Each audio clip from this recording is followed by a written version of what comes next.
রহমতুল্লাহি ওয়া বারাকাতুহু। আজকের আমাদের আলোচ্য বিষয় হলো গায়ে হলুদ নিয়ে, অর্থাৎ শরিয়া গায়ে হলুদকে কী বলে, এটা কি জায়েজ নাকি জায়েজ নাই। আসলে গায়ে হলুদটা জায়েজ, এটার স্বীকৃতি রাসূল সাল্লাল্লাহু আলাইহি ওয়াসাল্লামের একটি হাদিস থেকে পাওয়া যায়। আব্দুর রহমান ইবনে আউফ রাদিয়াল্লাহু তাআলা আনহু একদিন রাসূল সাল্লাল্লাহু আলাইহি ওয়াসাল্লামের দরবারে আসেন, যে অবস্থা ওনার গায়ে হলুদ ছিল। রাসূল সাল্লাল্লাহু আলাইহি ওয়াসাল্লাম ওনাকে জিজ্ঞেস করলেন, হে আব্দুর রহমান ইবনে আউফ, তোমার গায়ে হলুদ কেন? তখন তিনি বললেন, ইয়া রাসূলুল্লাহ, আমি আনসারের এক মহিলাকে বিবাহ করেছি। অর্থাৎ তিনি এটাই বুঝিয়েছেন যে ওনার গায়ে হলুদ হলো ওনার বিবাহের কারণে, উনি উপর কোনো নফি করেননি এবং রাসূলুল্লাহ সাল্লাল্লাহু আলাইহি ওয়াসাল্লাম এটা থেকে নিষেধ করেননি। এটাই গায়ে হলুদের বৈধতা পাওয়া যায়। এবং গায়ে হলুদের উপলক্ষে এবং বিবাহের উপলক্ষে কনে এবং বরকে সাজানো, এটা শরীয়তে সম্মতি দেয়। এটার বিভিন্ন নজির এবং বিভিন্ন হাদিসের মাধ্যমে সাবেত রয়েছে।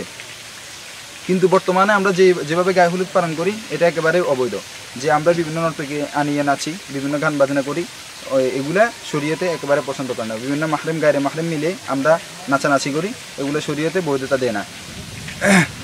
কিন্তু শুধুমাত্র বৈধতা ততটুকু যতটুকু ইসলাম দিয়েছে। এই নেকাহ সম্পর্কে রাসূল সাল্লাল্লাহু আলাইহি ওয়াসাল্লাম বলেন যে তোমরা নেকার এলান করো, মানুষকে জানান দাও এবং মসজিদের মধ্যে তোমরা সম্পাদন করো।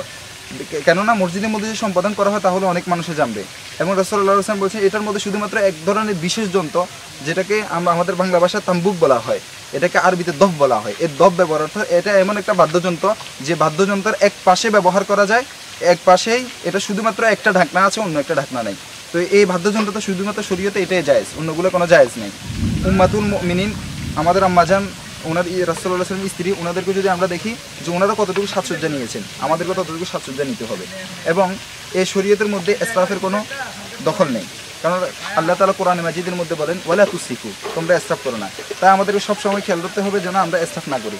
এবং এখন বর্তমানে যেভাবে কনেকে সাজানো হয়, এটা একেবারে ওনার চেহারাকে পরিবর্তন করে নেওয়া হয়, যে উনি কি সাদা নাকি কালো এটা বুঝে যায় না। আর শরীয়তে এটার মধ্যে নিষেধ করেছেন, কেননা এর মধ্যে আছে আন আব্দুল্লাহ ইবনে মাসউদ রাদিয়াল্লাহু তাআলা আনহু قال لعن الله الواشمات والمؤتشمات والمتنمصات والمتفلجات للحسن المغيرات خلق الله।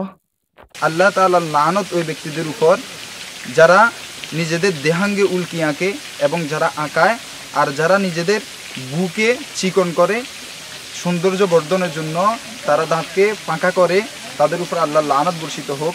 এবং যারা আল্লাহ তাআলার সৃষ্টির মধ্যে পরিবর্তন আনে, তাদের উপর লানত বর্ষিত হোক। এই হাদিসটি ইমাম বুখারী রহমতুল্লাহি আলাইহি তার স্বীয় বুখারীর মধ্যে উল্লেখ করেন, হাদিস নম্বর 4886। সুতরাং আমাদেরকে এইসব যেগুলো থেকে রাসূলুল্লাহ আলাইহি ওয়াসাল্লাম নিষেধ করেছেন, সেগুলো থেকে অবশ্যই নিষেধ থাকতে হবে। এবং এই বর এবং কনেকে এমন সাজানোর সাজ দেওয়া যাবে না যেটার মাধ্যমে তাদের মধ্যে যে পরিবর্তন চলে আসে। আল্লাহ তাআলা আমাদেরকে হেফাজত করুক এবং সব সময় আল্লাহ তাআলার অনুগত্য স্বীকার করে চলার তৌফিক দান করুক এবং বিভিন্ন ইসরাফ ও গুনাহের কাছ থেকে বেঁচে থাকার তৌফিক দান করুক। আসসালামু আলাইকুম ওয়া রাহমাতুল্লাহি ওয়া বারাকাতুহু।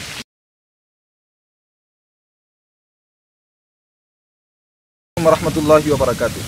আজকের আমাদের আলোচ্য বিষয় হলো গায়ে হলুদ নিয়ে, অর্থাৎ শরিয়া গায়ে হলুদকে কী বলে, এটা কি জায়েজ নাকি জায়েজ নাই।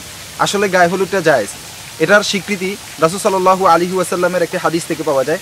আব্দুর রহমান ইবনে আউফ রাদিয়াল্লাহু তাআলা আনহু একদিন রাসূল সাল্লাল্লাহু আলাইহি ওয়াসাল্লামের দরবারে আসেন, যে অবস্থা ওনার গায়ে হলুদ ছিল। রাসূল সাল্লাল্লাহু আলাইহি ওয়াসাল্লাম ওনাকে জিজ্ঞেস করলেন, হে আব্দুর রহমান ইবনে আউফ, তোমার গায়ে হলুদ কেন? তখন তিনি বললেন, ইয়া রাসূলুল্লাহ, আমি আনসারের এক মহিলাকে বিবাহ করেছি। অর্থাৎ তিনি এটাই বুঝিয়েছেন যে ওনার গায়ে হলুদ হলো ওনার বিবাহের কারণে, উনি উপর কোনো নফি করেননি এবং রাসূলুল্লাহ সাল্লাল্লাহু আলাইহি ওয়াসাল্লাম এটা থেকে নিষেধ করেননি। এটাই গায়ে হলুদের বৈধতা পাওয়া যায়। এবং গায়ে হলুদের উপলক্ষে এবং বিবাহের উপলক্ষে কনে এবং বরকে সাজানো, এটা শরীয়তে সম্মতি দেয়। এটার বিভিন্ন নজির এবং বিভিন্ন হাদিসের মাধ্যমে সাবেত রয়েছে। কিন্তু বর্তমানে আমরা যেভাবে গায়ে হলুদ পালন করি, এটা একেবারে অবৈধ। যে আমরা বিভিন্ন নর্তকী আনিয়ে নাচি, বিভিন্ন গান বাজনা করি, এগুলা শরীয়তে একেবারে পছন্দ করে না। বিভিন্ন মাহরম গায়ে মাহরম মিলে আমরা নাচানাচি করি, এগুলো শরীয়তে বৈধতা দেয় না। কিন্তু শুধুমাত্র বৈধতা ততটুকু যতটুকু ইসলাম দিয়েছে। এই নেকাহ সম্পর্কে রাসূল সাল্লাল্লাহু আলাইহি ওয়াসাল্লাম বলেন যে তোমরা নেকার এলান করো, মানুষকে জানান দাও এবং মসজিদের মধ্যে তোমরা সম্পাদন করো। কেননা মসজিদের মধ্যে যদি সম্পাদন করা হয় তাহলে অনেক মানুষে জানবে। এবং রাসূলুল্লাহ সাল্লাল্লাহু আলাইহি ওয়াসাল্লাম বলছেন এটার মধ্যে শুধুমাত্র এক ধরনের বিশেষ যন্ত্র, যেটাকে আমরা আমাদের বাংলা ভাষায় তাম্বুক বলা হয়, এটাকে আরবিতে দফ বলা হয়। এই দফ ব্যবহার অর্থাৎ এটা এমন একটা বাদ্যযন্ত্র যে বাদ্যযন্ত্রের এক পাশে ব্যবহার করা যায়, এক পাশেই এটা শুধুমাত্র একটা ঢাকনা আছে, অন্য একটা ঢাকনা নেই। তো এই বাদ্যযন্ত্রটা শুধুমাত্র শরীয়তে এটাই জায়েজ, অন্যগুলো কোনো জায়েজ নেই। উম্মাতুল মুমিনিন, আমাদের আম্মাজান, ওনার রাসূলুল্লাহ সাল্লাল্লাহু আলাইহি ওয়াসাল্লামের স্ত্রী, ওনাদেরকে যদি আমরা দেখি যে ওনারা কতটুকু সাজসজ্জা নিয়েছেন, আমাদেরকে ততটুকু সাজসজ্জা নিতে হবে। এবং এই শরীয়তের মধ্যে ইসরাফের কোনো দখল নেই, কারণ আল্লাহ তাআলা কোরআনে মাজিদের মধ্যে বলেন ওয়ালা তুসরিফু, তোমরা ইসরাফ করো না। তাই আমাদেরকে সবসময় খেয়াল করতে হবে যেন আমরা ইসরাফ না করি।